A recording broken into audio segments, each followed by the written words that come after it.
The history of film is littered with keystone films that change a genre or create a new one. The goal of this show is to explore those movies and the legacy they leave in their wake. Our first submission is the 1993 classic, Groundhog Day.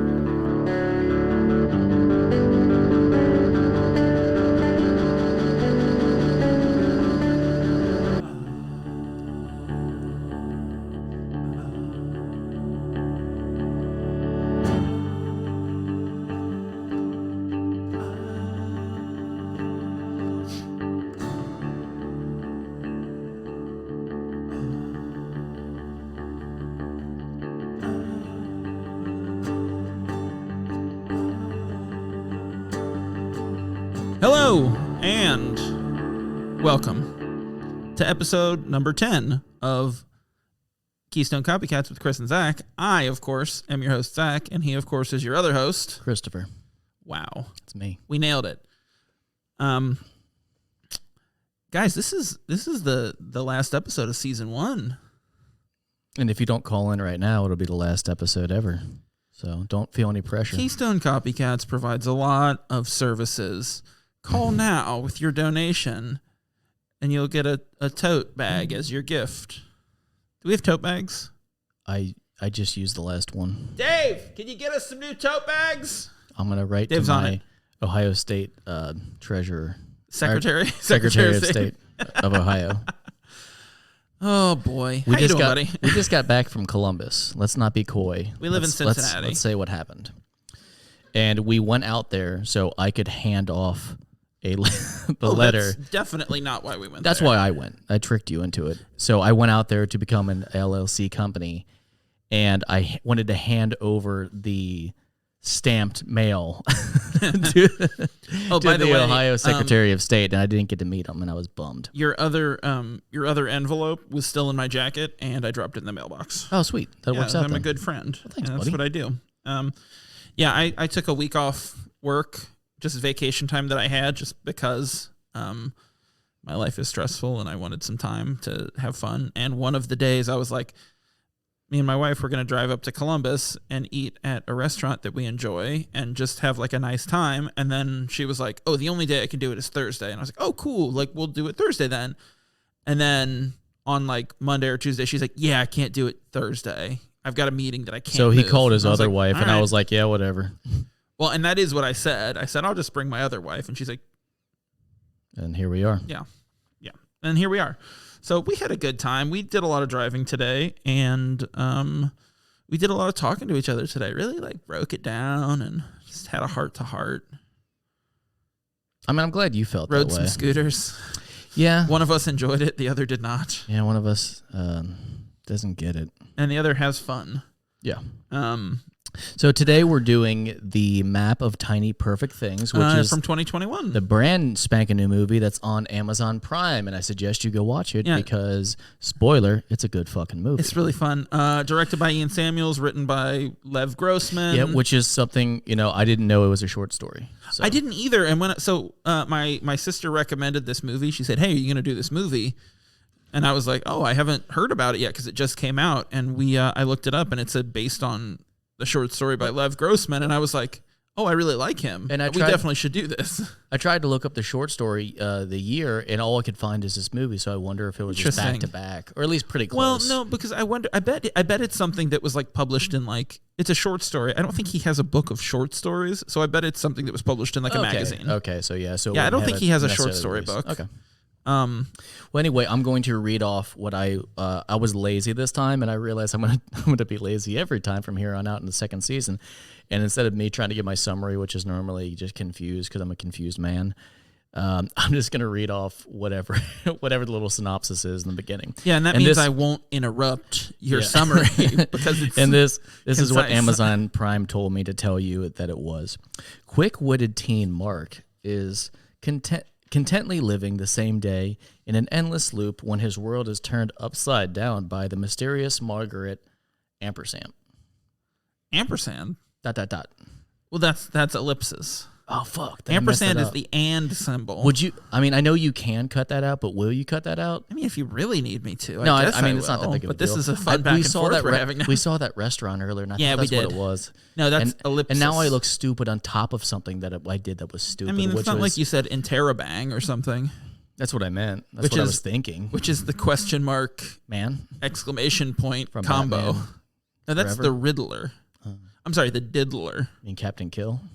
The Diddler's behind bars. We talked about him on the way here. He used to talk about Subway a lot. Oh boy. Oh boy. Now it's full circle, my friend. Now it's full I'm going to give everyone a peek behind the curtain, and I really liked your little synopsis. We tried to record this last night, and there was very loud bands playing in all of the rooms surrounding us. Not just one.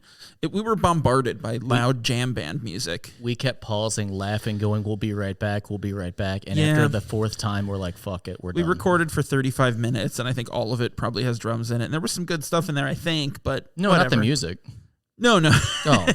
No, not the music. It was bad jam band music. Yeah, so we're getting into it. Well, I forget why I was giving a peek behind the curtain. Because we were talking about coming full circle with Jared the Diddler from Subway. Oh, I don't know how you were going to connect. No, those I don't two. remember. But so this is our second attempt at recording this episode. Because you felt diddled from the other room. That's probably what it they was. diddled me with their terrible music. Yeah, and they full circled you. They gave me the full circle, which is a diddler move. In case you didn't know that. God damn. Because I just made it up. You know what's funny though is last night I preemptively Bluetooth connected my phone to the board, and I was like, what'd be cool is if someone just happened to call me and I just put them on and we talked to I thought that. I was like, maybe I'll just connect just in case. I don't know why I thought that or why. Are you trying to get me to text someone right now? No, I'm really not. I'm not, but I thought that was funny. I just looked at the board and the Bluetooth light was still on, and I was like, huh. Yeah, I did that last night. Why did I think that somebody was going to call? That was dumb. We were just praying to break us away from that jam band. Yeah. Wait, I'm sorry. Go on. No, that wasn't it. Never mind. Continue. Weed Road feels like a bad sign. That was my first note about the movie. Yeah, it says Weed Road Productions or whatever. Yeah. So I noticed that. I was going to go past it, but you brought it up last night about yes, how I did. It says Weed Road, and my response to that was trying to shun you and talk about Film Nation Entertainment when that, after their Amazon Prime movie and Film Nation Entertainment production thing, the little commercial, whatever, that 10-second spot before the movie starts, it comes up and it sounds like a tinkering kind of piano-esque. And I kept thinking it sounded like Panic at the Disco, that song, what a beautiful day for a wedding. I'm having dun, dun, dun, dun, dun. And last night we talked about how much I hate Panic at the Disco and how awful they are. Because whenever you're based off another really good band, when you're a cover band of them, how could you go wrong, Zach? But as you were making that point, I thought I heard a drum, and I was like, oh right my now? God, I thought I heard something, but I don't think I did. It probably sounded similar to me going da da da. No, I think you might have done kicked the. I think you did something. I think I chimed in. Haven't you ever heard of closing the goddamn door? No. Whoa. I hate that band. Yeah, but I had this burst of PTSD trauma of oh shit, a fucking band is about to start playing and I'm gonna lose my mind. Because we came down here earlier in the day in the hopes that we would miss out on any of that.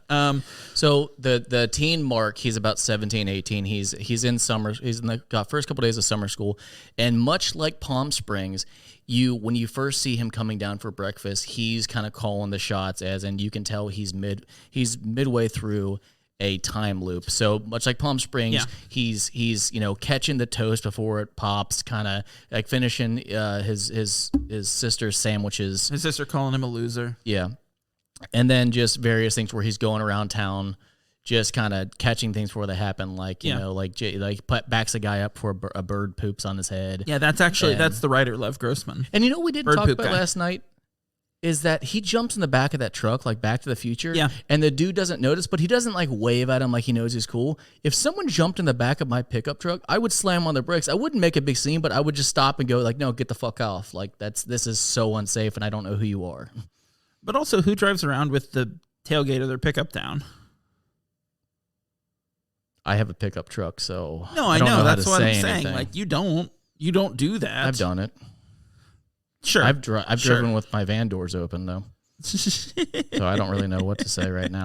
But anyway, no, that part was distracting. And then I'm going to go back into this. At one point, he does carry like the pincher tongs like they would use on like a grill kind of thing. And he has them in his pants. And though he like helps a woman who's like, whose dress is kind of stuck up on her purse. So he like grabs them and pulls them down.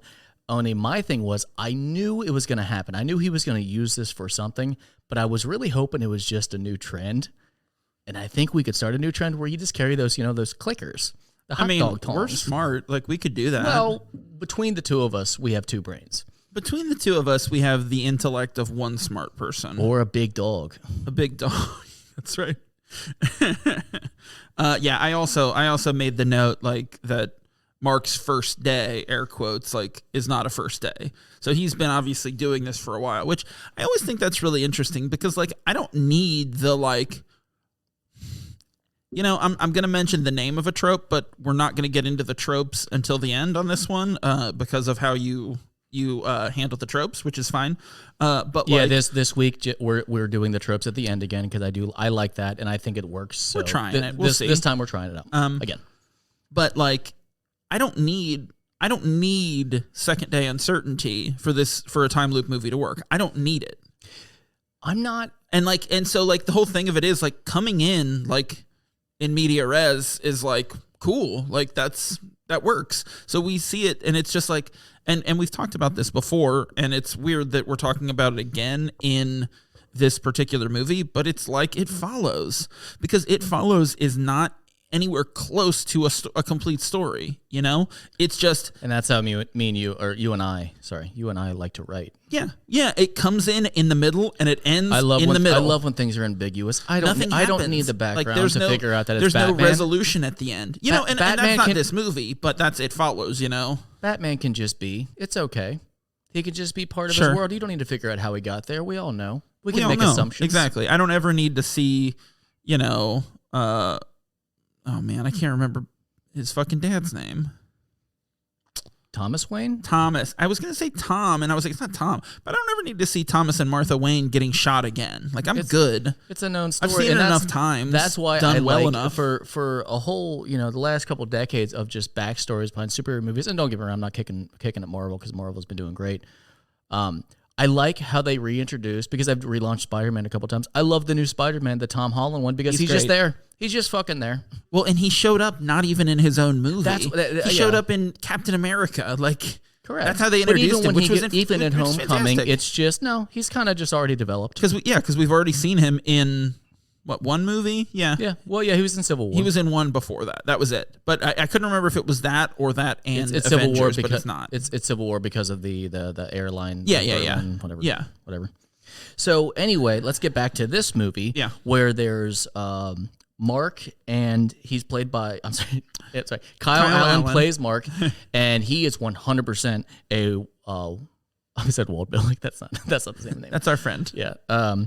Wahlberg. He's a Marky Mark. He looks like he's a Wahlberg. See, I don't think he is, and Did you ever watch his facial features, like his facial construct, his bone structure looks like he Did could you be ever watch related the to TV Mark. show Psych?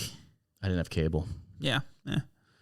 Because he looks like a guy who was on that show. I didn't have cable till I was 31 years old. I've had cable one time in my life, and it was like 3 years ago, and we got rid of it almost immediately. Was it at my house? Yeah, we never watched it. No, we got rid of it almost immediately because it was stupid. We didn't want to keep paying for it because it was like we pay for Netflix, we pay for HBO Max. Like why do we want this? So we can watch commercials and like turn on a rerun of King of Queens or fucking How I Met Your Mother. Like that's what it was, Or actually the one thing that we did get out of it is we ended up watching like American Ninja Warrior, like for, I don't know, a couple weeks in a row. We would like come home. I'd pick up Oliver after school, come home, and it would be like Friday night. And we ended up watching American Ninja Warrior, which was so much fun. Yeah, but that's worthy. We also watched that show is great. Uh-oh. What? No, I was just getting a phone call. And I was going to announce, because I assumed it was Travis, and I was going to say on the air that, hey, Travis, I just didn't answer your fucking phone call. I wasn't there, so it's not as funny. No. So this is the first movie where we get the first-person shooter video game where they're talking about time loops. And, his friend Henry, who's the gamer, who he kind of comes and treats as like a therapist, he comes in, instead of like saying, I'm in a time loop, you can tell he's done this multiple times, where he just comes in and starts talking about time loops as a theory. And you can see that the Mark character is very positive. He's very optimistic, even though Henry's playing the game kind of distracted. And he's saying like, oh, oh, that would suck. I would just go after a girl. And Mark's like, oh, but you could be like the king of your own world. And that's why we joke around saying it's like a therapist, because he can tell he's kind of testing the water, like trying to get some kind of positive response to kind of convince himself that this is not terrible. Yeah. Yeah, because he's trying to talk himself into it for sure. The one thing about Mark's character is that they never really show that he's flawed. He only gets better and gets less selfless. But as we see his character, he's a really nice guy. He's still in that phase of trying to help everyone all the time, What's trying funny, to do nice things. Is that like you're right? He is a nice guy, except that like we see those. He's not like an unrealistically nice guy. He's like he's still kind of a dick to his little sister, like haha, whatever. Like they have that little back and forth, and he's not like. And he blows off his dad about the big talk about what he can do with your life. So he's not perfect, but he's still like a teenager, which is it feels real, but he's like a good real person, And we talk about how he goes after Phoebe at the pool. Like, he keeps reliving the day where he's trying to meet the girl, which once again, it never seems like he's out there. Like, he doesn't do a Bill Murray where he's just trying to have sex with her. It seems like he just wants companionship from somebody he doesn't know, even though if it's just temporary. Like, he's also 17. He's just trying to hit on a girl. Exactly. And he's doing it kind of a charming way where he saves her. Like, she gets hit in the He's trying to create a meet cute by like helping her. She gets hit in the face with which we'll get into this. She gets hit in the face with a beach ball and falls backwards into the pool, and he like stops the ball. That's his whole thing, is that he stops the ball and then they talk. I think the best one was like she actually gets hit and he grabs her hand and stops her from falling into the pool. That's the best. That's what he's trying to do, and then he walks her home and he keeps trying to like, oh, do you want to hang out? It was very like awkward and overt when he was like, "You want to hang out later? Like get dinner or something?" Like, but then he kind of scolds himself on the when he leaves. He's like, "Ah, damn, that didn't work." And once again, you never kind of get, and it's explained later with Margaret character. But hearing this, you're like, "Well, he's a 17-year-old boy. Of course, he's trying to fucking get laid." But later, you see that he's not. I think he really is a connection. He genuinely is just trying to flirt, just for flirting's sake. Yeah. I like in this movie that it's that it actually resets at midnight. It's like there's a time countdown to it. It resets at midnight. It's not when you die, when you fall asleep, whatever. It's midnight, no matter what. So anyway, let's go back to the beach ball. If a beach ball hit you in the nose, would you fall backwards like you got hit with a ton of bricks? Like as if you got hit with a rock and it knocked you unconscious and fall backwards like a plank? It depends. It depends on like if I'm walking with intention, if I'm in the middle of a step. She turns around and just gets pelted, and it's like her eyes might as well go cross the way she falls backwards. So here's the thing. She reacts and falls into the pool like she just got drilled in the face with a dodgeball. Yeah. Yeah, that's a good analogy. That's what it looks like. And I was gonna say like you could use something else, but I couldn't find anything, so I just said jam box, like a boom box. And I was like, well, what else would you have at the pool? Like you're partying with a boom box, and I'm like, wait, those aren't even a thing anymore. No, and it's like a Bluetooth speaker. But if you got hit with a boom box, you would fall into the pool. I would, but and bleed a lot. So I think you and your shark fodder. Well, my thought when you said like throw something else, I thought like a mattress would do it. Yeah, because it would just weigh down and sink you. And then it's just so big and heavy. Last night we got into the discussion of how many beach balls would it take to put under a mattress to make a raft. Right, and I said if it's not wet, I think 8. Yeah, if it is wet, I don't know. What size mat? Is it a twin? We can say it's a twin, sure. I just want to build a raft now. Yeah, I got a milk jugs. Yeah, like that episode of King of the Hill where they build a raft with the old like the big like water cooler jugs. I'm almost positive that if females across the world just died, men are just going to have so much fun. We're all just going to just do everything that we were doing when we were 8. Just go like overnight, go right back to it. I mean, with our sons. In the comedic world of no, I happening, didn't mean yes, I didn't mean sex. Is it sexicide? when you kill off a half a gender side. There's a great comic book called Why the Last Man, where all mammals with a Y chromosome die except for this one guy and his monkey. I want they refer to it as a you gender ladies side. to die. I'm just saying that we might have a great time if you did. That's all. I don't know how you're going to take that. You take it as you need to. I think if they all left for like 6 months, we'd have a blast. Oh, I guess I did jump to sex aside, yeah. Yeah, well, and I think if they all left for like 6 months, we would have a blast. And then in like the week before they came back, we'd be like, trouble. Fuck, we got to clean this shit up. It's the take the chicken out of the freezer real fast and put it in the microwave. Yeah, it's one of those rush and act like we didn't do all the stuff that we did. Yeah, we fucked it up. We fucked up the earth, basically. Yeah, so anyway. Which is humanity overall, you know? So Margaret shows up on one of the times where he goes to save Phoebe from the beach ball. Margaret just shows up and she swats the ball away. And my first response was that shit was nowhere near her face. The continuity was so bad that it was like aimed at her chest or belly. And I'm like, you couldn't have got a better take on that. Like that was so important because that breaks the time loop in Mark's eyes that okay, there's a new character. And once again, going back into it. If it's not me and you who've been watching time loop movies, do you think the casual audience would have caught how important that was that someone else came in and caught that ball? I think they would, only because we saw him trying to do that 5 times already. We saw the repeated him trying to do that, and we never saw another person step in there. So we know there isn't another person. The repetification. The repetition, yes. That's no different than what I said. Play it back. Play it back. Thing. Turn on your Bluetooth and play it back. Okay, here I'm to the new caller. Repetification. See? Zach said. See? See? See? You got to admit that was a pretty good impression of you. You got to admit that was a pretty good rewind sound. Fuck. Might as well do the laser beams at this point. Pew, pew, pew. Okay, so my other comment going back is when he meets Margaret.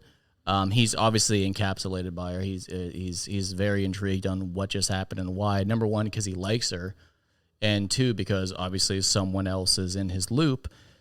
But the most distracting part of this is when a young kid with a mullet and cut-off shorts and high-top shoes walks by her strutting, and I'm like, that's the best fucking extra in the world. I mean, I know Independence Day has that great extra where he salutes after the speech, but I'm like, this is a close one, because that mullet kid, I'm like, who the fuck got him in there, and how did no one catch what he was up to? So you mentioned that after we watched it, and I forgot to go back and look, because I didn't catch that kid, and I wanted to see him. He's got no shirt. He just chests out.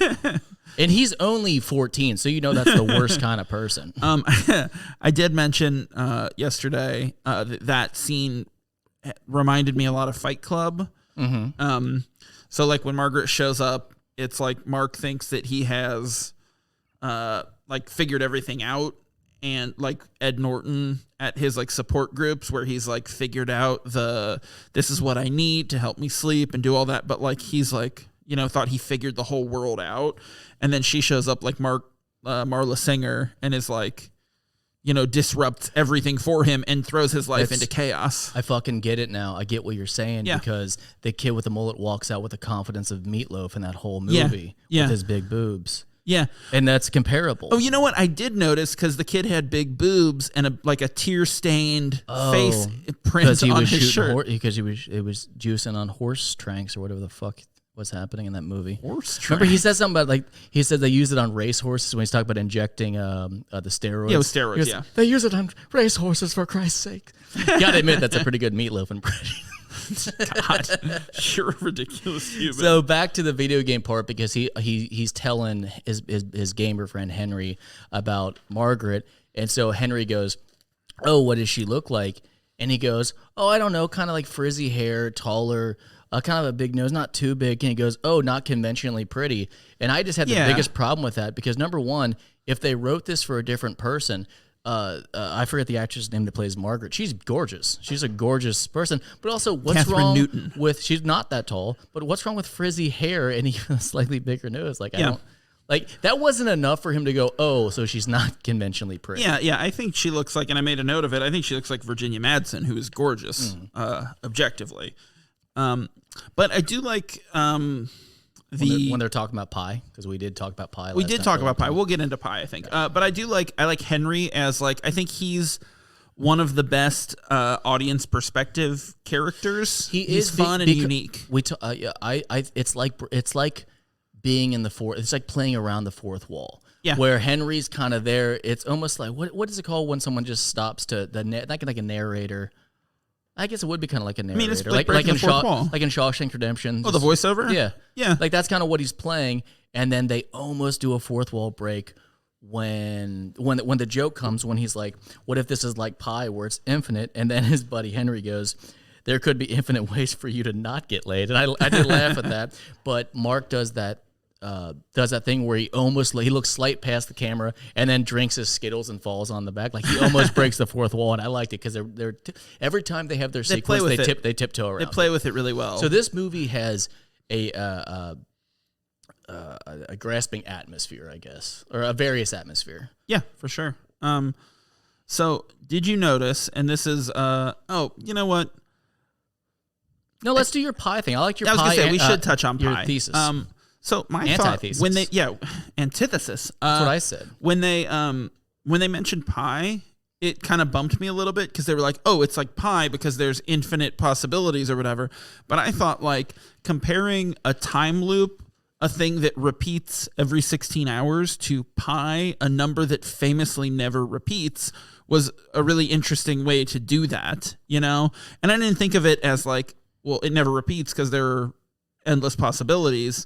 But I thought of it as like, well, it's constantly looping. So you could repeat every single day exactly the same if you wanted to.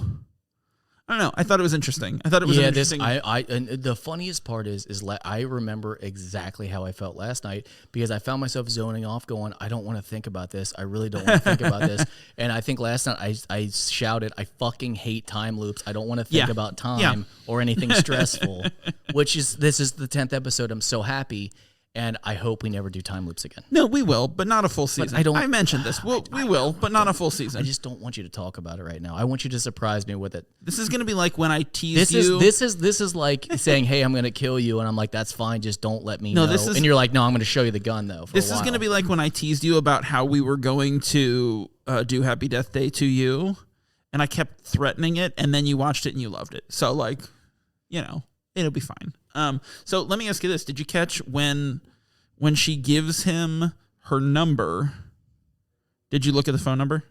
No, was it 555 something? No, it was an 859 number. Was it really? Are they in Northern Kentucky? The way that they were all dressed with those hats? I have no idea. I was like, so. I saw way that mullet kid marched out? And I looked it up to see like where it was set, and it didn't say. It said it was shot in like Alabama, I think. But okay, I feel like they said something about California, but that might be making that up. I don't know. No, I think they said something about California when they said, like, if we went far enough, like on a plane right. No, you're to right. California. You're right. But it could be Kentucky because they could get to the airport. I mean, CVG. You know what? They do show the plane shot overseas, but I want to say that's just over Japan. Yeah. So I can't remember if they show where it launches. Or I don't think so. Or. We should look. But yeah, I saw she had an 859 number, and I was like, hey, that's we know fun. What that is.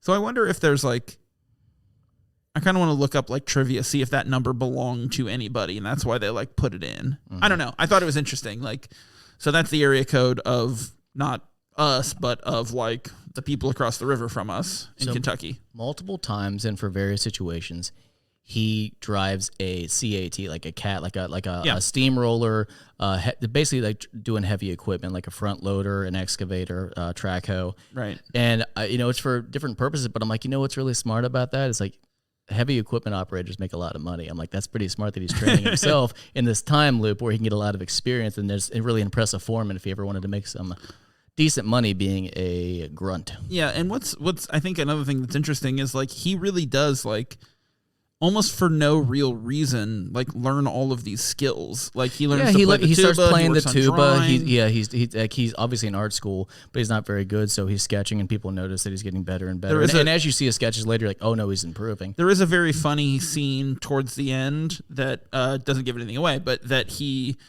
tries to ollie some stairs on a skateboard. Yeah, I knew that buildup was gonna not work. I didn't know. I was like, oh man, I wonder if he's gonna. No. And he just straight up falls, and it is very funny. I will say, back to Palm Springs being that this century's Groundhog Day, like it just took over. This is now comparable to Palm Springs. For sure.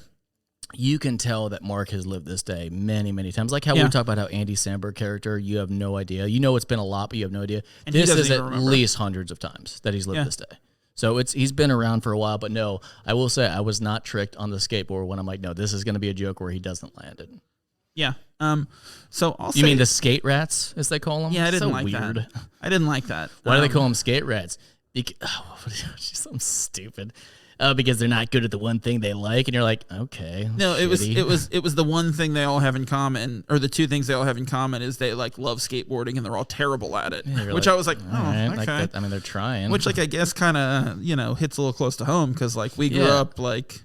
And they were looking at being friends with skateboarders, like, and they were doing their special, trying to find special tiny things, like just like cool little moments, like when the bird catches a fish out of the water. Yeah, and he's like, no, here's a cool moment, and like this younger girl with a ponytail comes out with their knee pads, and they're all not wearing, and they're like, oh no way, and she does like a kick flip or whatever. Yeah, she kick flips, and it's like an 8 stair. That's a big step, over man. like 6 or 8 steps, and they're all like, oh, this is cool. So it's not even like, oh, they're skate rats because they suck, and they were like, boo, get out of here. They're like, they accept. They were like, no, they're like, that's awesome. So you're like, okay, there's no precedent for us to hate them at all. Like no, not at all. Yeah, they misjudged her and then they learned a lesson. So they were kind of shitty at first. I didn't get the name. She like the whole movie, and maybe you felt differently. You were made to not really like Margaret. Like she's made to come off as super selfish, and we'll say in a way, in a way. I didn't like mysterious. I didn't like her, and I was even thinking like how much I don't want these two to end up together. So I will say this, and this is a thing that I noticed is that like my favorite of the non-Groundhog Day movies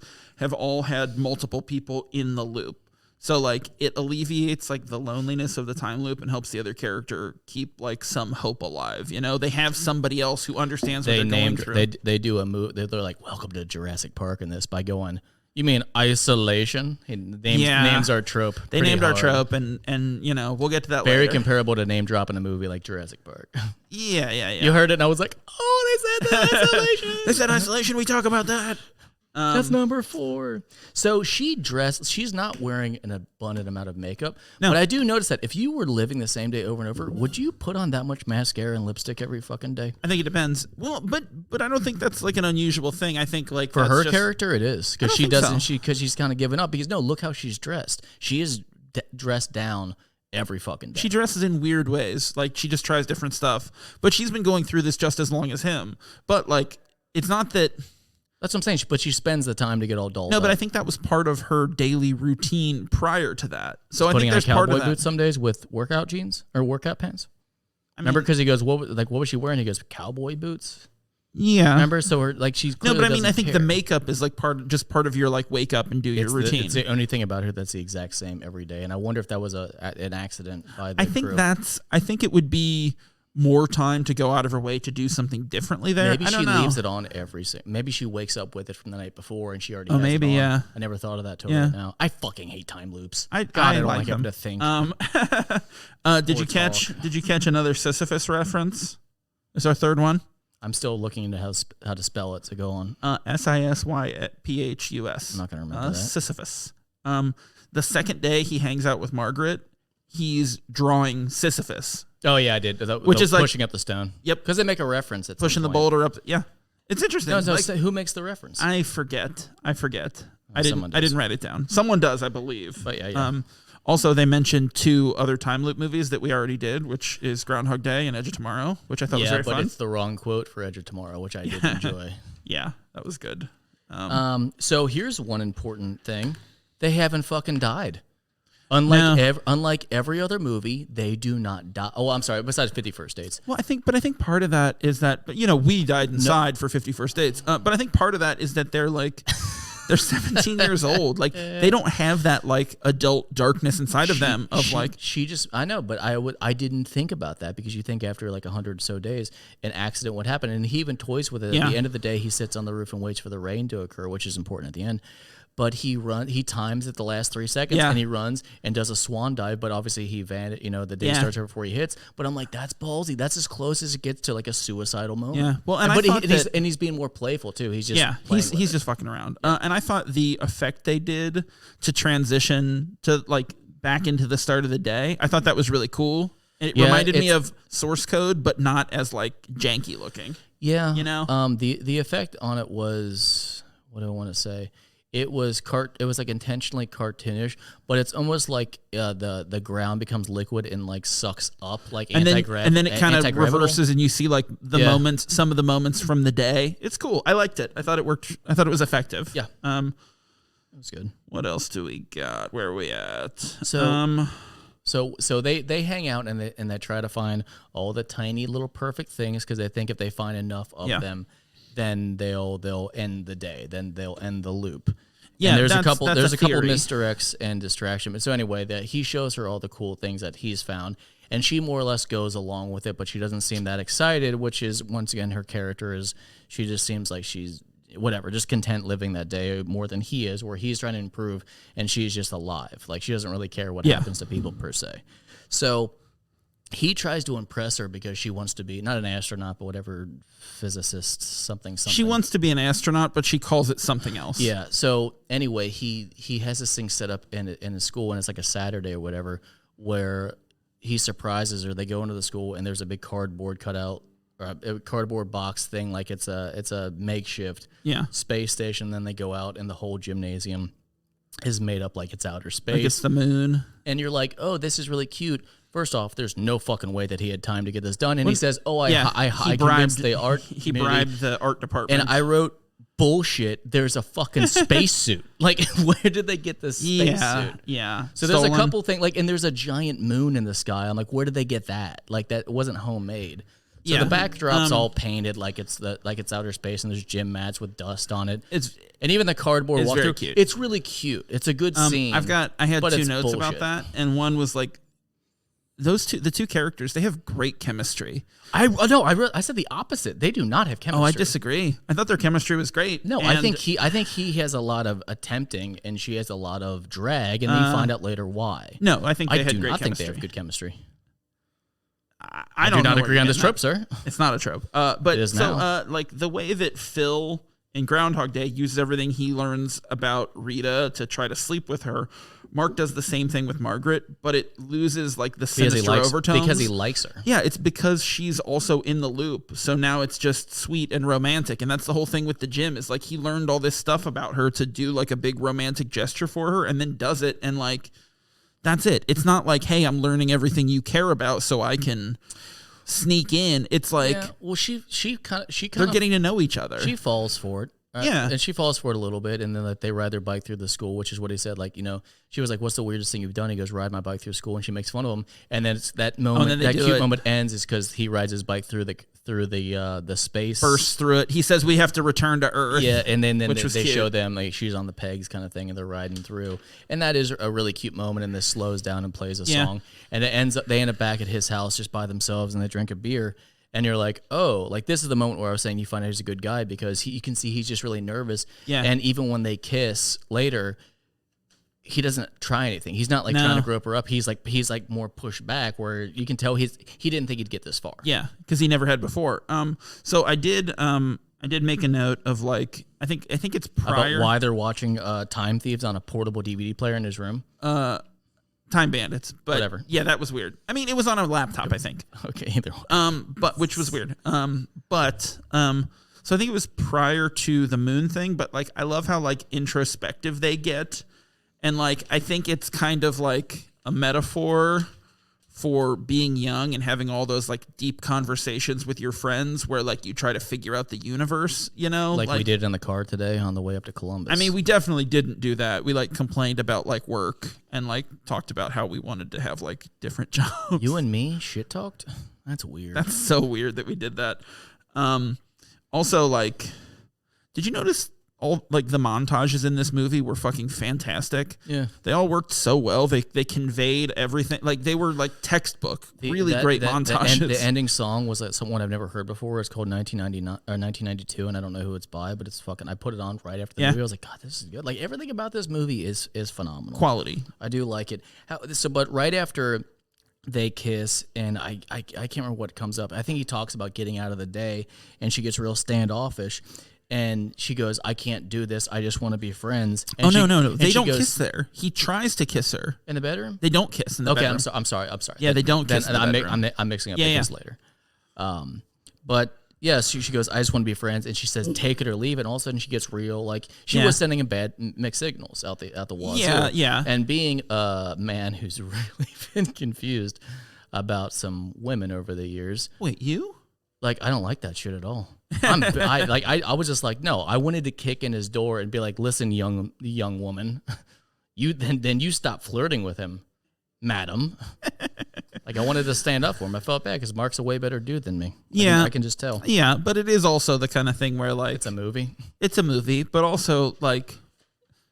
She is justified at the end. Like we learn her justifications and we sympathize. But I do like that he does stand his ground and she goes he's like, why don't you want to try and figure this out? Why are you so convincing? And she goes, because we have all the time in the world. And he said, no, we don't. We have no time. He said this time is the stuff you spend when and don't get it back. And I was like, that's beautiful. Quote. Such a I love that. Quote. And right then I'm like, no, this movie's legit. Yeah, it's great. I did make the note, and I could make this note in every single movie we watch. People in time loop movies have great memories. Yeah. This is why I can't be in a time loop. No, he like draws that new map every single day, and it's fucking great. I would make it into a poster and put it in my living room. Like, that's how cool it is. Yeah. About all the special little, the tiny moments. Perfect moments. And once again, the tiny perfect moments are just various. It's a MacGuffin, but it's also things. Very cool. Like the piano mover who's playing the piano brilliant. Yeah, he's like sweeping up and then he sits down and plays the piano. Oh, I loved it. So one switch over, and I'll let you take it right after I'm done with this. One switch over when he's kind of like heartbroken, and he's like, she's amazing, but he's like, all right, he just kind of like, I'll give her space, because he like when she says take it or leave it, he goes, well, I guess I'll take it, because he's like, whatever, what else am I going to do? Because he has nobody else. She's the only other person who understands what he's living. He goes back to Henry, and this is another fourth wall moment where he's talking to Henry, and he goes, I thought this was a story about me. It's a story about Margaret. I'm like, yes. This is so fucking good. Okay, because it's the switch over where the protagonists change. Yes, now you get Margaret's backstory. So here, I wanted to before we get to that. Okay. So she gets a phone call from somebody named Jared every day at like 6 o'clock or something, and you assume that he's just trying to. And you're her like, Subway what is for this? Because she's younger. Well, she's not. She's too old for Jared from Subway. Okay. But.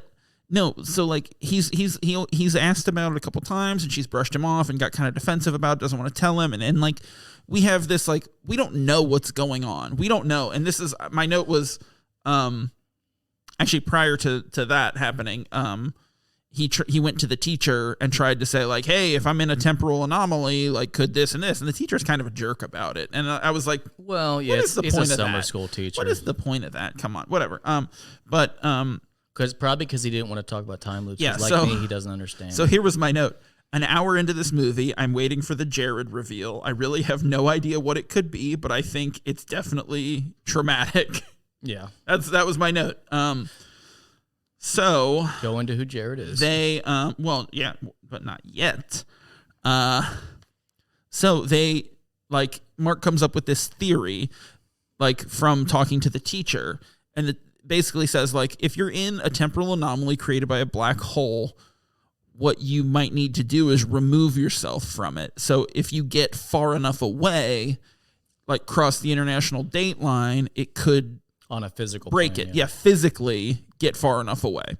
So Mark is like, okay, Margaret, let's do this. Let's get on a plane to Japan tomorrow at 10 a.m. and just go. So they're and in she business says, okay. Class. That's one thing I want to say is they didn't quite go for first class, just business class. Yeah. So they go to the airport. They go through security. Like she's looking nervous. They get on the plane. He puts on the little eye mask and says, "When I was a kid, I called these eye muffs." Yeah. Would you say that they got on a plane to cross The plane. Oh fuck! I hate you. I'm doing the Rock Dwayne Johnson eyebrow right now. Yeah, and it is Are you really. gonna do a sound effect? Is that what you're doing? It's really matching with your fanny pack. No, I could do a sound effect. With our fancy new board that I still love. So they're about to cross the. Well, no. They're on the plane. He puts the eye shield on, the eye muffs on, and he's like talking to her and just kind of dicking around and joking. And then he asks her a question. He doesn't say anything, and he takes it off, and she's gone. She's left, and he tries to get out and like follow her, but the plane is about to take off, so he can't. Yeah, so she's a bitch. Like right then, you're like, oh, she's a bitch. No, I didn't think that at all. I thought she seemed nervous, and I thought, like, there's something up. And that was, like, when, I was questioning the Jared thing before that, and I didn't know, If someone said to me, though, hey, put on your eye muff so you can sleep, I would just go, oh, okay. I wouldn't think that was incorrect, just going back to the eye muff comment. I agree. But then I don't know what a lot of things are. I just kind of go with whoever tells. Like, anyone that seems in charge, I'll kind of go with them. Yeah, that thing that you talk into to record, it's called a talkie tube. I'd be down with it. Yeah. And I'd be down with the sickness too, like Disturbed told me. And the thing that you listen through is called a listen hat. You do wear it on your head. Yeah. See, none of these things I have an issue with. No, I know. And that's why I'm telling you, because I need you to know it. Okay. But so she sends him a text message that says, like, I couldn't go through with it. I'm sorry. Like, whatever. And he's just like, fuck. So he's on the plane. He goes, hits the international date line, and nothing. Wakes up in his bed. Yeah, it's a bummer. Yeah, it is a bummer. But so what I noticed is, like, after the flight, when like Mark like starts to engage more in his life, things start to change. He goes to his sister's game and she wins the soccer game for the first time. Yeah, he's not just gets a goal, but I don't know if she wins. Now he's not just being polite anymore. He's genuinely enjoying his situation. Like there's another one where he sits down to actually talk to his dad about his dad got unemployed and he thought he just quit. He thought he quit his job and to write a book. He finds out from his sister and he goes, "How did you know this?" His little sister. "How did you know this?" And she goes, "Because I pay attention to other people, unlike you." And so, like, he comes out, like, the whole time his mom leaves. So he's this selfish teen.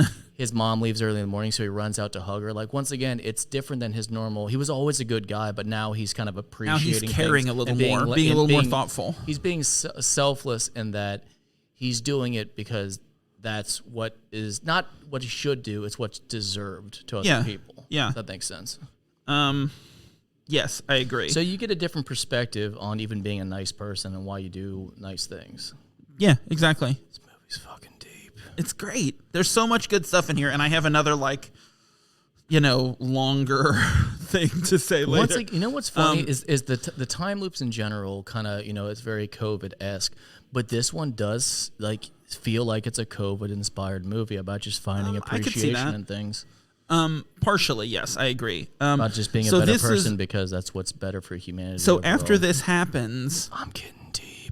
So after that happens, like, he doesn't see Margaret again for however many days, whatever. Until he breaks his arm doing the skateboard trick. Exactly. So he starts doing all this other stuff, and he's like, fuck it, I'm just going to try this. I'm going to do this stuff. I'm going to go to my sister's game. I'm going to talk to my dad, try to be a better person, all this. And he breaks his arm skateboarding and ends up at the hospital. And while he's there, he sees her.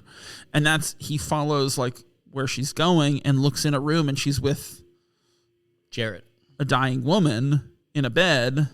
And Jared, the doctor, right? Yeah, Jared's the doctor. That's what I thought. Because he says, "Call me anytime." Yeah. And hands her the 859 number. His 859 Now, hang on. number. Let me pause before you get into this terrible sadness. When he has the cast put on him because he broke his forearm, skateboarding, he starts drawing on it. Yeah. If you broke your arm, would you start drawing on it yourself, or would you wait and have other people sign it? Because after watching that, I don't think I'd let anyone sign my cast. I would just doodle on it. That's my arm. Well, here's the thing, sir. Being a person who is not good at drawing, you'd have me do it. I wouldn't draw on it, probably. I might, like, dick around, but, like, I don't know. That's the worst answer you could have fucking given. I know. That's why I gave it. That's what you deserved. It is what it is, you know? That's what I said. What it fucking That's what I is. said. That's what you just fucking told me. Basically saying nothing. Okay, so here's my note. I draw all over your goddamn cast, you sack of shit. Okay, so here's my note, and especially after last week's episode of Happy Death Day to You. Okay. My next note, it's always about dead parents. Yeah, it's always about dead parents. So Margaret's mom is dying that day of cancer. So the reason, and this is where we find out, this is when Mark sees it. He goes back to Henry. He talks to him. That's when we get the reveal of it's not my story. It's her story. You're right. And there's always since they didn't die, someone had to fucking die. Exactly. And so here's the thing. I love the revelation, just like you. I love the revelation about how it was her story all along, and she doesn't want to leave because she doesn't want to leave her mother. Exactly. And so the Dictionary of Obscure Sorrows, which is a real thing, defines Sonder Are you giving a as fucking sad wedding speech? Shut up. As the realization that each random passerby is living a life as vivid and complex as your own. And that's an idea that I have lived with for so many years that I wrote a screenplay about it. I didn't have to look up the definition because I have it on the title page of my script. Defines a marriage as friendliness with two opposing sexes, because as we learned on that sign today, I have that ability.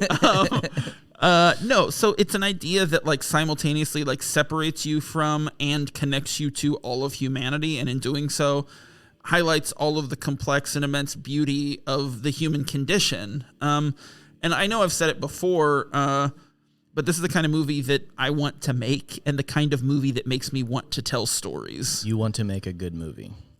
No. You don't want to make a good movie. There's lots of good movies that I don't want to make. I don't want to make Edge of Tomorrow. I don't want to make The Departed. There's lots of good movies I don't want to make. But this is, for me, this is the one. This is that touching, no, I'm just saying this is a good movie and you want to make a good movie. I feel like you're just overlooking the point of what I'm saying. No, I'm not. I mean, I already got deep, though. I feel like only one of us gets to get deep in an episode. And I did it with less words. Here's the thing, though. I looked at you really hard. You should know that I'm always going to get deep because I feel things about these movies. Oh, yeah. This is getting better. Ooh, get deep and feel it. So, go on, though. No, what you said was inspiring. Keep going. No, and that is it's... So I wrote this movie, I wrote this screenplay, and it's the only feature that I've ever written, and you've read it, obviously. I finally printed it out the other day. By the way, I got my printer working. Or yours? Yeah, so it's on my kitchen counter. Oh, nice. A side note. So, and it's definitely less serious than this movie in a lot of ways, I think.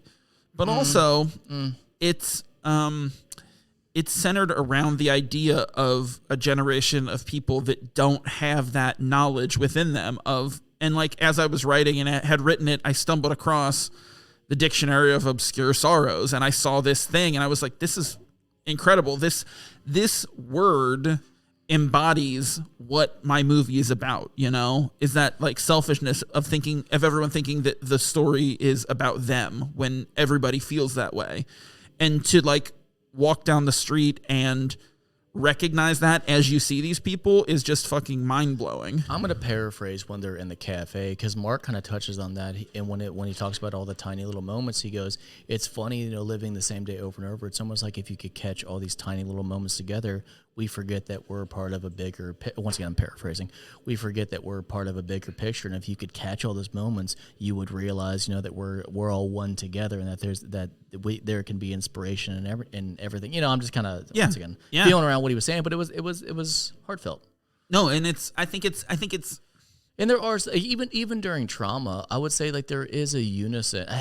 We're gonna get real fucking worldly right now. I'm sorry, fucking new age, but no, there is. Sometimes you do catch a moment of just everything kind of all the stars align momentarily, just for a second. And it's one of those things where you can become selfless and not even want to keep it. It's just a nice exposure. To a happy moment. Just like the most comparable thing is watching your kids open Christmas presents. Once you get older, you don't want presents anymore. You want to watch your kids open presents because of how fucking excited they are. Yeah. That's that momentary glimpse of everything so fucking perfect and awesome. Exactly. And you just live in wonderful. You live in a selfless moment. Yeah, it's the beautiful image of somebody else's happiness that you gave to them, and that's incredible. Even if they never know it's from you. Exactly. It's okay. Yeah, and that's what's cool about the whole Santa thing. That's why I like Santa. When you have little I've never kids. been against Santa. Right. Same. Well, there we are. Yeah, and I'll to the audience, I will say this is going to be a bit of a longer episode. And Santa isn't real. I thought that's what you were going to say. No, I would never tell anybody that. But what? So yeah, this is going to be a bit of a longer episode because we're going to talk about Chewbacca, which is the best dog name ever. I think that is second to my friend Mark Borison's dog, Bark Morrison. Sorry, I had to back up for that. It's incredible. That's the best dog name. That's such a good name. But no, it's going to be a little longer because we're going a little deeper on this movie because we did have a lot of thoughts about it, and it's a great movie. And also sometimes you got to get thoughts out your thinkers, and it takes a minute to come out your mouthers. Thinker. Yeah, and the thing about it is like, also we have we're gonna give you a little update on what we're doing for our next episode. We're not doing that now. We're not there yet. No. Okay, I was gonna say the next step. Like not for the next season. Okay, yeah. Not next season. Not season 2. There's no season 2 announcement yet. We'll save that for a few episodes at least. Oh, one thing we would like to get feedback on, if you don't mind me. I'm sorry. I thought I was getting feedback. No, you're good. No, one thing we would like to get feedback from you on, if you could just post somewhere or whatever we're doing. For Instagram at Keystone Copycats. Thank you. Send us a message, comment. Would you be interested in us playing clips now that we can do that? Oh, yeah. We thought that could be an interesting thing, like have like clips from the movies if it's appropriate. Basically, it would be like Zach picks a clip he wants to talk about. I pick a clip I would like to talk about. I think that would help kind of get you more involved in what we're discussing. Just kind of like on how did this get made. They play various clips depending on what they need to for the audience to see. Since you can't see, you can just hear through your ear balls. Yes, and then we'll talk about it through our mouth holes. You saying that just inspired me to for what we should use the clips for. I've got a good idea. I'm going to tell you after. I wrote it down, so I won't forget. Okay, so like you said, Mark realizes that it's all Margaret's story. So then we see Margaret's story. We see for the very first time her in bed and how she follows through like throughout the day. We're at 56 minutes. Yeah, I'm going to tell you. That's fine. That's okay. It was a secret between me and you. Yeah, I don't like those. And you fucking bonked it on up. I want our listeners to be a part. Listeners, I just want to apologize for my co-host trying to keep secrets from you. I'm so sorry. I can fucking hear you. Oh, my God. Oh, my God. Oh, my God. His headphones work. Oh, my God. Sorry. We're having fun here. The truth is we don't need you at all. We'd be doing this anyway. I mean, for a fact, we have not. I laughed like I was a fucking 50-year smoker. As a matter of fact, we have not released a single episode yet, so we are literally doing this for nobody right now. Well, we'll get there. It's for Ben. It's for each other. We know it's for Ben. Yeah. The few people who I've sent episodes to see if it's working. We see for the first time, like, her day, her waking up in bed and what she had gone through, and follow her, which I think is a really... You know what's fucked up is, like, she probably does wake up with makeup. I didn't even look for it. Yeah, I didn't think about it either. That probably is the exact reason. So now I'm a dummy. Well, we're all dummies. Well, I was a dummy. I'm just more of a dummy. Yeah, go on, though. All of us. So she goes through the... Menstrual cycle. No. Well, not anymore, though. Unless she's on it. I mean, technically, that would suck. What if you got caught in a time loop on a day that... We're now in the physical part again now. We're in the physical part. What if you got caught in a time loop in a day that you had diarrhea? So you couldn't go do any of that fun stuff? That's literally been COVID for me because I eat whatever I want. I've been living that diarrhea train. Oh, man. Sorry, everyone. We need to work on our health, both of us. It's because you made me eat Arby's today. I did not make you eat Arby's. I might have said, hey, there's Arby's. We have to go to it. I may have known all the numbers. You and what wrote a fucking soliloquy to Arby's and your love, and you said, Arby's, my love. You own my heart. I may have bitten into the sandwich and said, why doesn't Arby's have a radio station? That may have happened today. Yes. So look for... That's the announcements. Between seasons, we're going to do the Arby's radio station episode. It's just 20 minutes of what it sounds like in the kitchen with the staff. Drop another curly! Just fryers, and then talk about how they shouldn't be working this hard because they've already done a 7-hour shift. Oh boy, we're having fun. So yeah, like we go through her day. You were saying she wakes Yeah, we up. go through her day. We see it from that perspective, which I think is excellent and it's really well done. I think it's such a good twist on seeing that perspective because it's something we don't see in other movies. We see it a little bit in, you know what? We see it in Palm Springs too, where it goes to Sarah. Correct. And we see the stuff that she did. This is the new basis for time loop movies. So we've come to the conclusion because that if we did a comparison to Palm Springs, this would be 100% Palm Springs. Yes. Well, you know what's funny though is in talking through the movie today, I think I checked 2 more tropes. Like that I didn't have from the initial viewing. Like I checked 2 more. Oh, got you. I thought you meant like you added someone. Like, well, that's not fair. No. I checked off 2 that I hadn't checked off initially. Yeah, you're about to find out why I wanted to do trips last. No, that's fine. I mean, I think I get it, but it's the same thing I did for Palm Springs. I did the same thing. I didn't want to pick, but I didn't want to reveal during it because I didn't want to reveal the ending of that, how the story switches. Yeah, no, I get that. Okay, so we're gonna do both, right? Yeah, no, we're not there yet. We got a little more of the movie to go. So we go through her day, and earlier in the movie, there's a scene where they're in like a drugstore, like fucking around.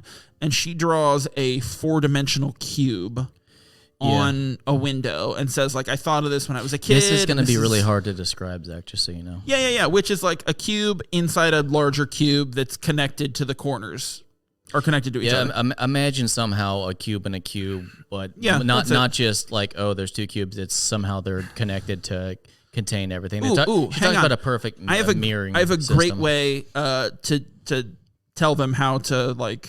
Picture this. Look it up. Selfie in a mirror. No, just look it up. Just look it up. Oh, on the internet. He literally looked up at the ceiling. Look up, so I did. Just look it up on the internet. Oh my god! Or watch the movie and you'll get it. I'm fucking getting dumber. So dude. what she does is she talks to her mom, her dying mom, who is dying of cancer, and the doctor has told her, like, this is it. This is the last day. You're not going to get any more. And when she finds that out, she wishes that the day will never end because she can't bear to live in a world without her mom. And that's like the magical inciting incident that we don't know about that triggers this loop. And so she lives it. And then she's out one day fucking around with a beach ball at a pool and meets this guy, Mark, who is in the loop also, and she didn't realize that, you know? So, there's that. But at this point now she goes and she talks to the mom, much like Tree did in Happy Death Day to You, where she's like, hey, there's a boy, blah, blah, blah, but not really. What you find, the ending of this is that destiny is the answer. Yeah. So because you're like, well, why did he get trapped in there? And the answer is because destiny. Well, and I thought the way that she put it was really sweet. But so she does something really interesting, actually. She takes the map, like the layout of the town, marks off all of the tiny perfect moments that they found. Is that what it's called? Tiny perfect moments? Yeah. Things. She finds the patterns. And she... Go on. The steer got in here. That was wild. So she takes the like layout of the town and she marks off all the tiny perfect moments, and then she takes string that represents 16 hours because that's how long they have. She puts a bead at the proper time on the string and hangs it from the ceiling, and it shows. She shines a light through, and the shadow shows the drawing of the fourth dimensional cube in the cube. And what she sees is there's one missing moment. There's one moment left. Each ball falls, and the shadow ball falls in the corner of each one, and there's one missing. So she goes to that moment. She finds what time that would be, and she finds out that's when she meets Mark at the pool after hours where they first met, where they're supposed to kiss, and that's it. That's the last tiny perfect moment. And spoiler, they fucking kiss. And so they do, and she tells him all the stuff about, like, I wanted to, like, I couldn't bear to have, like, live in a world without my mom. And so that's why this happened, basically. And she goes through all that. Very earnest. And it's beautiful. I thought it was very sweet. And then they go, like, they kiss, and that's it. And that's the last tiny perfect moment. And they go, and the mom dies. They walk out of the hospital. And it rains finally. Outside. It rains on them. They're always waiting on the rain like, right after midnight. Yeah, and it turns midnight, and it changes. And that's one of the interesting things. That's one of the first things we hear in the movie is as he's walking out of his bedroom, the TV is saying, like, rain at midnight and blah, blah, blah. Like, and that's, how we had, like, I know in the Groundhog Day episode, we talked about, like, is repetitive audio a trope? And it isn't, because everything is repetitive. So, of course, there's repetitive audio. It just goes without saying. It's like saying, is a time loop a trope? No, it's the whole idea. Like, it, it's too obvious. It's like saying it being a movie is a trope. But, so it finally rains on them, and they, like, and once again, just like fire, there's actually I don't know, it almost felt kind of biblical at the end. Like, there's a purification quality of water, which I kind of felt like it washes away. Yeah, that's a good metaphor for sure. Yeah, washes away all the bad memories of the situation. And her mom's dead, so she needs someone else to hang out with. She does. Oh, and that's the thing. She tells him, I think that you were in here with me because the universe knew that I couldn't do this alone without somebody. So once again, going back to the destiny. It's destiny, yes, but like the way that she puts it is really lovely. Yeah, just like how, like, when I was 15 and lost, confused, and was wearing Cole's t-shirts, I found you. Yeah, like, and you wrote a bunch of Dashboard Confessional lyrics in a letter and mailed them to the Ohio Secretary of State. I just want him to live in my letters. Yeah, breathe deeply from that envelope. Smells like me and him, Jacob, or whatever the fuck his name was. That's how deep we are. Or whatever the fuck John Forza or something. I'll find out when I get my LLC. I'll find out his fucking name. Yeah, that's right. So that's the movie. I thought it was great. I really loved this movie. I think everybody should watch it. I have one question for you. I've got one answer for you. Or actually, it's like it's a hypothetical, okay. I guess. I love them. I want to see the time loop movie that focuses on the aftermath. What happens the next day? How do they live the rest of their lives knowing what happened to them? Do they go insane? What does that movie look like? That's what I'm saying is the unfortunate side to every happy ending movie is I'm like, it's the what's next? What's that movie with Dustin Hoffman where he's on the bus and he runs off with the bride and then they're just on the bus and then it kind of zooms out because like, what do we do now? That's how I feel about every happy ending ever. Is you're like, so what are you going to go back to, the monotony of life? Yeah, I mean, I've never seen that. That's because I'm a pessimist and that's my fault. But sure. I always think that. Like, so now what? You're just gonna fucking ask what you want for dinner for the next 50 years? Right? They're 17 years old. That's not a happy ending. Yeah, that's like what are the odds? That's at best a happy middle. Yeah, I mean, obviously they mean a lot to each other, but yeah, like that's right. A challenge at 17, right? Unless you're Patrick Cost, that's not going to really work. Oh, Patrick! Oh, he's a good dude. And the thing of it is, like, Mark Sam's didn't have a penis-shaped bong, so I don't think he's Patrick Cost. Mm-hmm. I'm just saying. You know what happened the other day? I would love to know what happened the other day. Out of nowhere, Maggie stuck her fucking dirty finger in my mouth to shut me up. And I said, are you out of your mind? You know I fucking hate that shit. That's why she goes, did it. I've never heard you bring that up. I said, if you ever listen to the fucking podcast, you would. And she goes, well, what's it played on? I said, oh, we haven't released them. But like, it was such a moment where I had to completely deflate from all my anger because I was like, oh, wait, that's right. Don't, like, there's no way that you would have don't listen to the podcast that me and Zach record. But yeah, man, that's what I'm saying. When you're like, who does that? I'm like, people put their fucking dirty fingers in my mouth. You live a charmed existence, my friend. Oh, God, I hate it.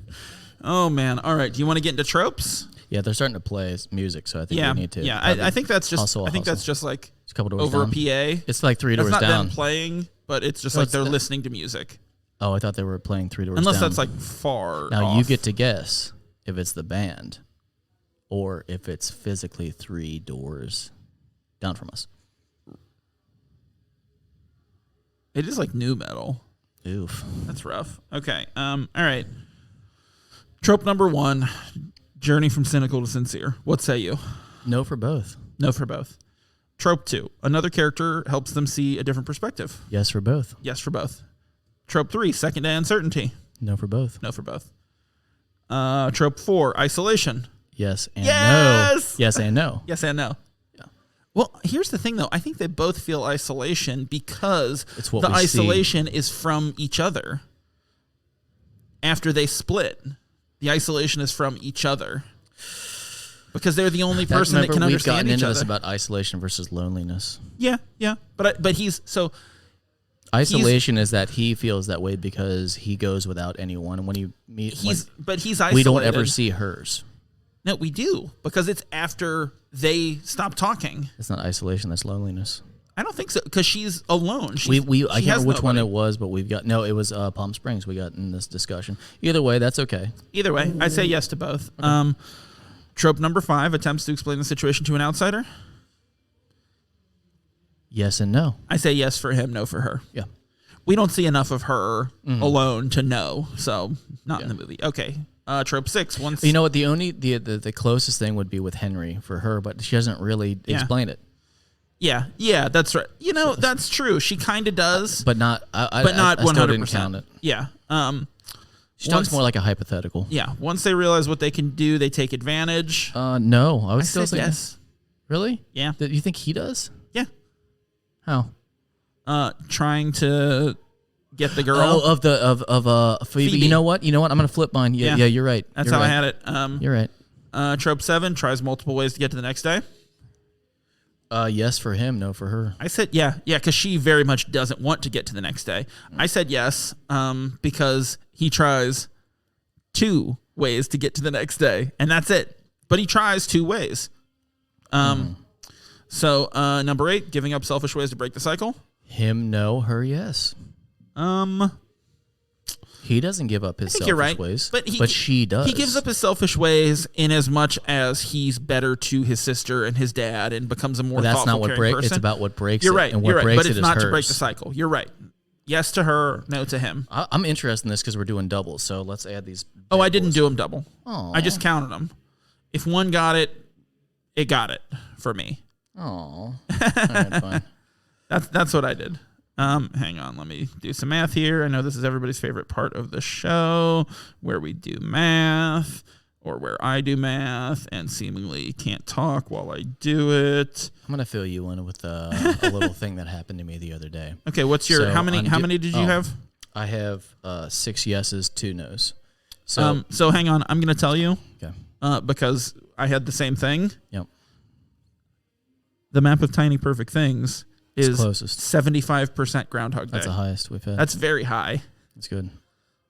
Can I still tell about my front door mat story? Yeah, tell me about your front door mat story.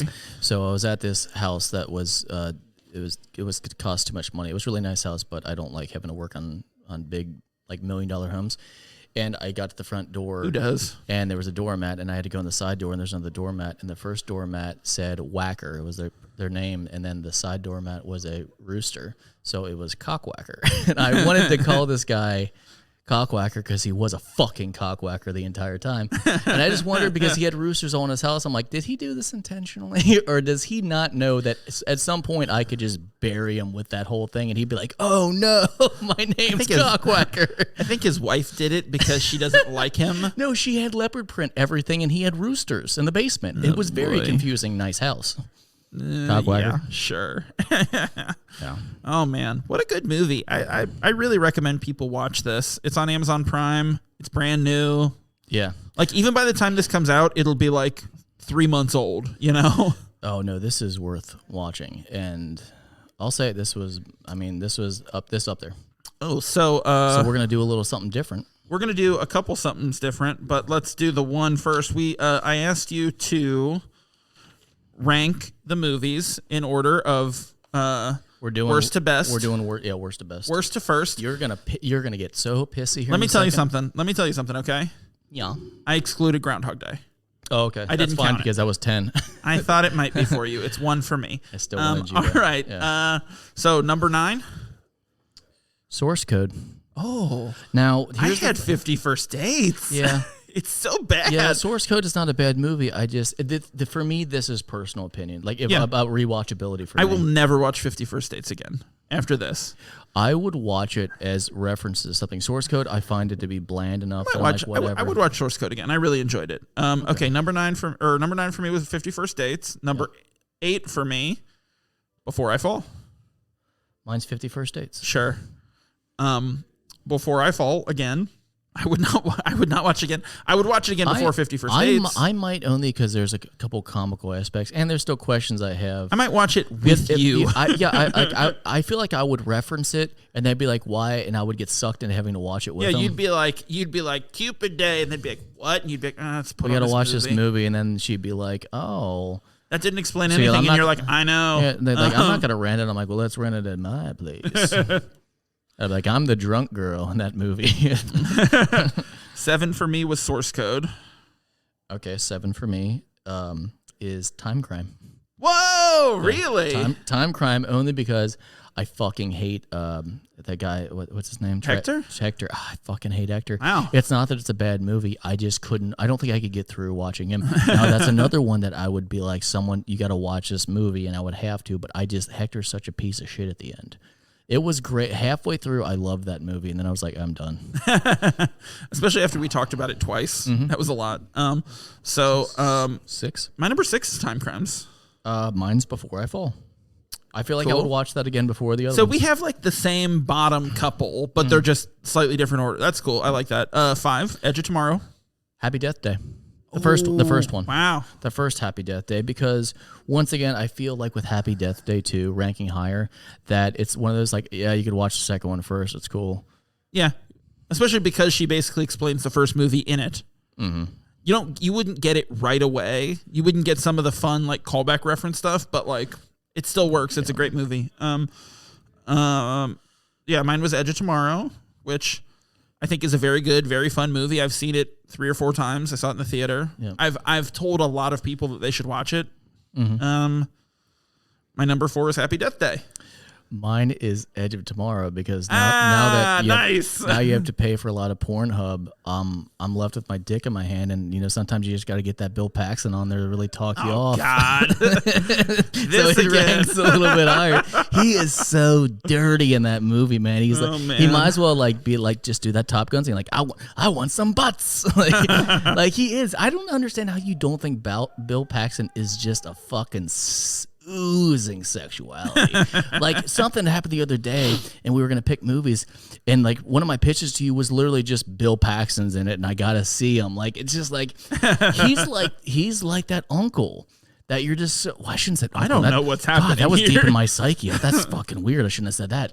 But no, he's just like that guy where you're like, I don't want him to touch me, but I can't stop looking at him. Like he's such a creep.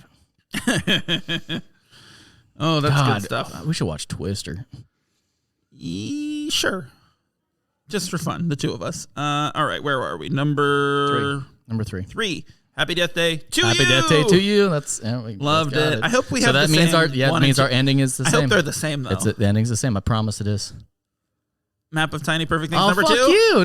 No. This actually outranked Palm Springs. You know what?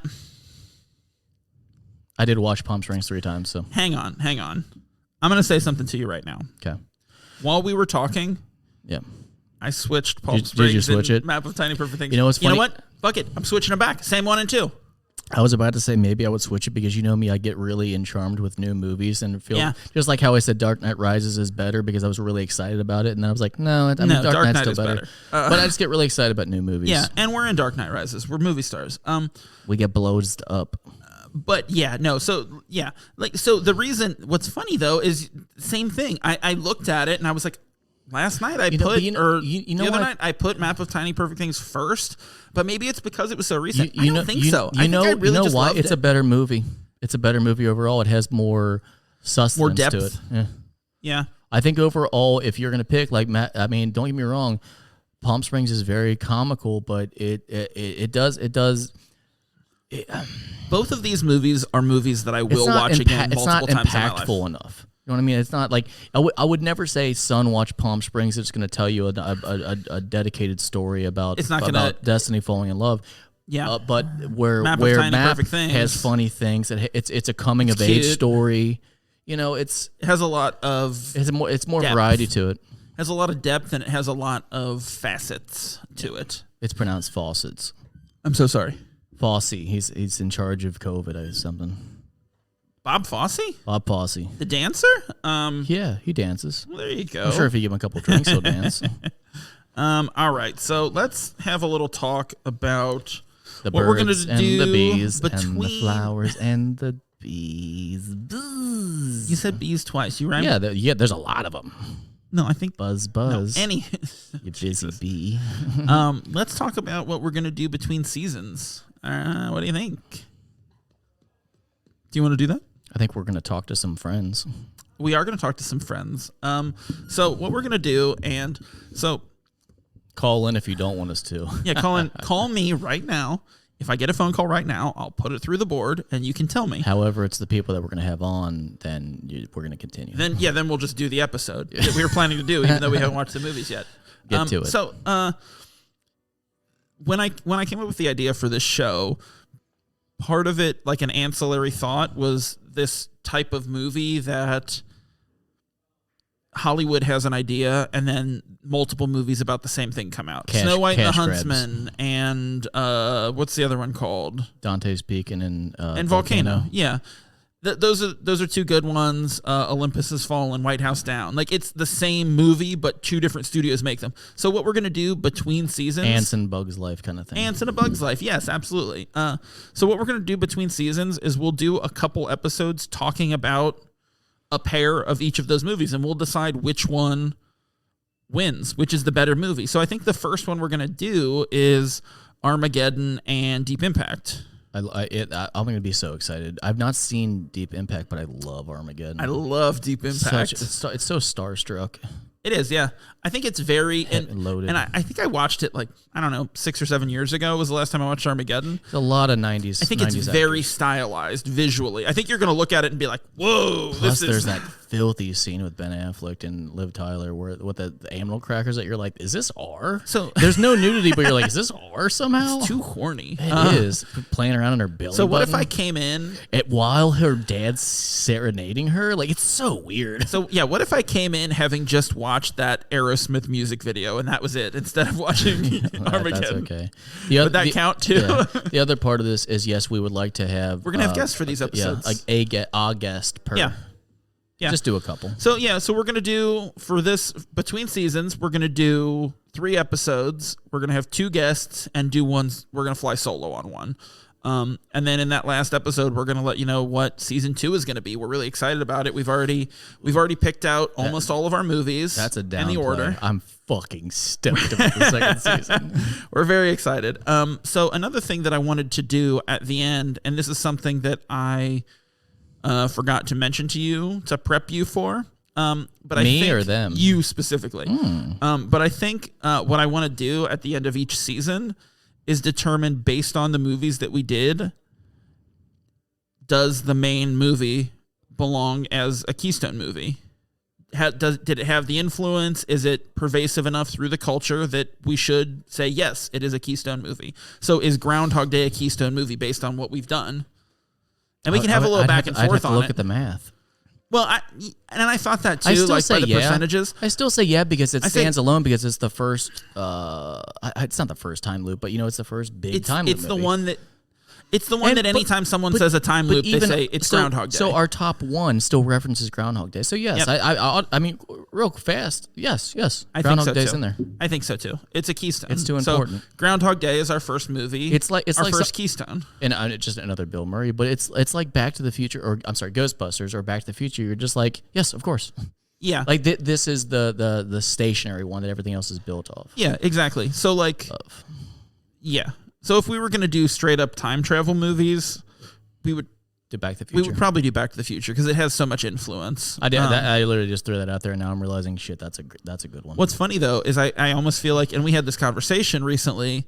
I don't remember if it was on the show or just in general, but like we had a conversation about Back to the Future 1 versus 2.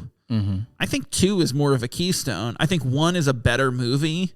I like 2 more, but I think it's more of a Keystone because it plays with all those tropes of like you're time traveling and you have to go back to an event that you were already at and avoid yourself. There's so many cool things that you see in later movies. I see what you're getting at, but I would do 1 and then just watch 2 and 3 and then compare them to the first.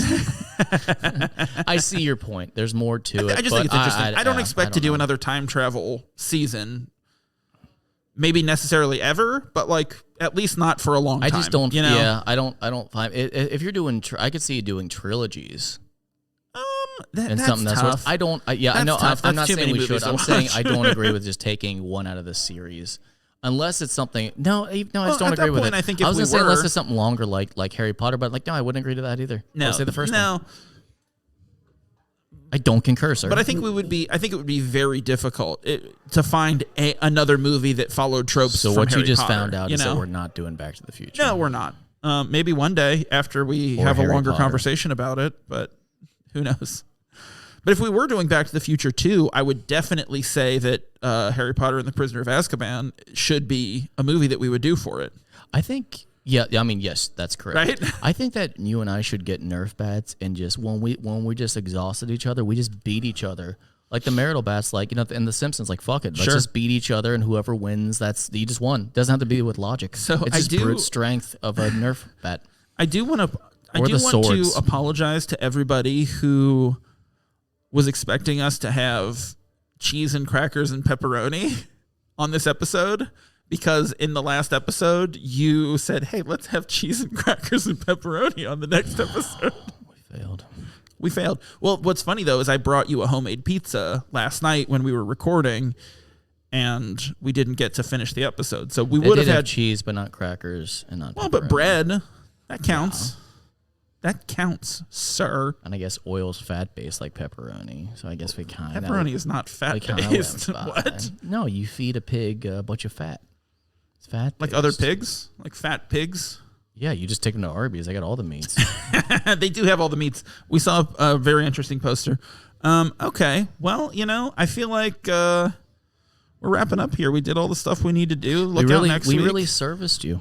We serviced you. So look out next week for the first in our parallel movie in between seasons run. That'll be Armageddon and Deep Impact. I forget who we wanted to have for that guest. It's going to be a surprise. It's going to be a surprise to us. Yeah, because I don't remember. I haven't talked asked to them yet. I haven't talked to the people. It'll be one or the other, and if either says no, then it'll be a new person. Yeah, we'll find somebody. It's okay. So it'll be me in a wig, even though I don't need the wig for the radio show. No, but you have multiple wigs, so you need to like make use of them. I'm wigging out. Right, that's true.